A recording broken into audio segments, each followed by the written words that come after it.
I'm from brambleberry.com, and today I am here to show you how to make this all-natural Rosemary Essential Oil cold process soap. This soap uses all natural ingredients, including rosemary essential oil, olive oil, coconut oil, palm oil, and rice bran oil. We formulated a very hard bar of soap so you could do it with any mold that has really cute, adorable details. In this case, we're using the Brambleberry Classic Leaf Mold, which I love. This bar is also formulated using natural mineral colorants. We're using titanium dioxide and green chrome oxide. And in keeping with our all-natural theme, this bar uses rosemary essential oil as the scent. So what's the difference between a fragrance oil and an essential oil? Well, I'm glad you asked.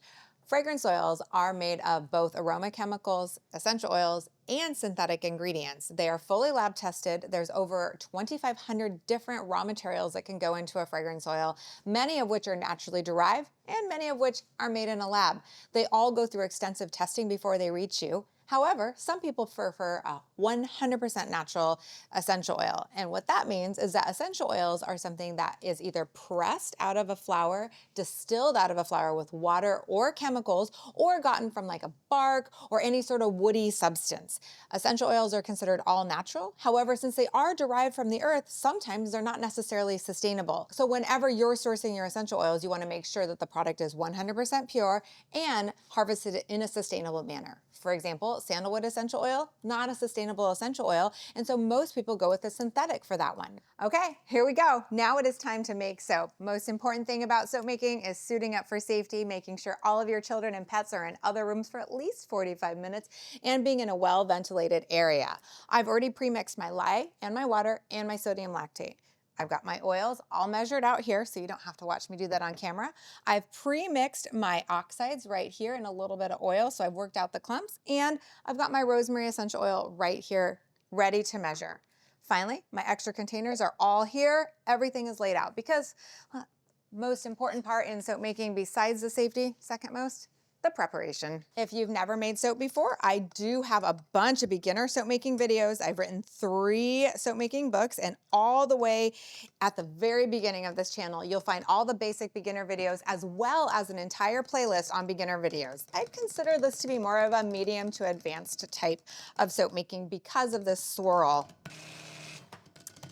Now that I'm just lightly emulsified, I'm going to go ahead and measure out my rosemary. And if you're just joining us for the first time for cold process soap making and you're like, what does lightly emulsified mean?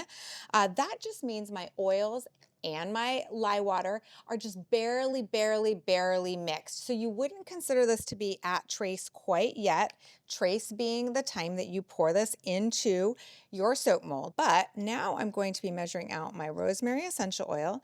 And what I notice with the rosemary essential oil is it gives me a really long time to work with it. So even though this recipe does need to be at a very thin trace, I still want to add it at the barest first sign of emulsion just to make sure I have plenty of time to work with this. So now I can see my soap is tracing, and I can tell that because it's turning a little bit more white from the colors that it was before, meaning I can see faint trailings now on the surface. I'm going to put all of my white into here and just mix it in very carefully and quickly.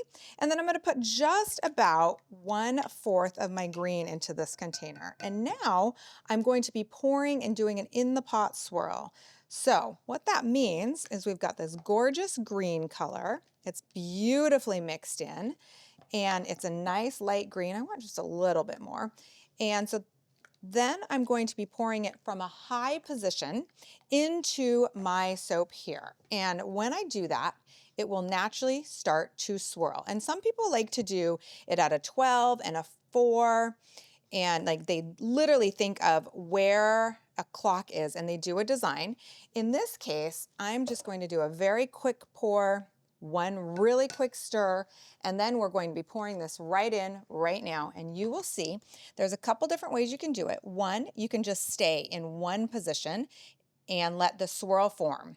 2, you could pour in multiple positions and let the swirl do like that. I like to stay in one position because I find that the swirl is so much more defined and beautiful when you pour from one side of the mold to the other. And you'll notice that this recipe, though it is designed to be very hard, is staying beautifully liquid long enough for me to pour. Again, that is because I did pour at a very thin trace, and I made sure when I added my colors and I added my essential oil, I did not continue stick blending.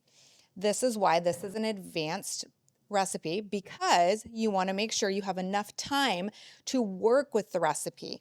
And knowing when you have enough time to work with the recipe is kind of more of an advanced thing. Like, you know it when you see it, you've been doing it for a while. So now that this is in the mold, I am going to go ahead and put it on a heat blanket, spray all the tops with a 99% rubbing alcohol, and then let it sit for probably about 3 days to 4 days before I try and pop it out. And now it's time to unmold. I find this recipe is actually a little bit more difficult to unmold because we're pouring it as such a thin trace. The soap stays a little softer for longer. So if you have to give it a couple extra days to pull it out, totally makes sense to me. This has been sitting in the mold for, I think, 3 or 4 days. And we did use our sodium lactate, so it's coming out beautifully. I love how these swirls look. They are just gorgeous. And this really beautiful quintessential leaf detail that's at the bottom of the mold is standing out perfectly. One of the reasons we use that many hard oils in this bar is specifically to make a hard bar that shows these details. So if you like this video, give it a thumbs up below. Would love to hear your thoughts on using essential oils versus fragrance oils in your soap. Do you have any other soap ideas you want me to make on camera? Let me know in the comments below. And thanks so much for watching. Happy soaping, everyone.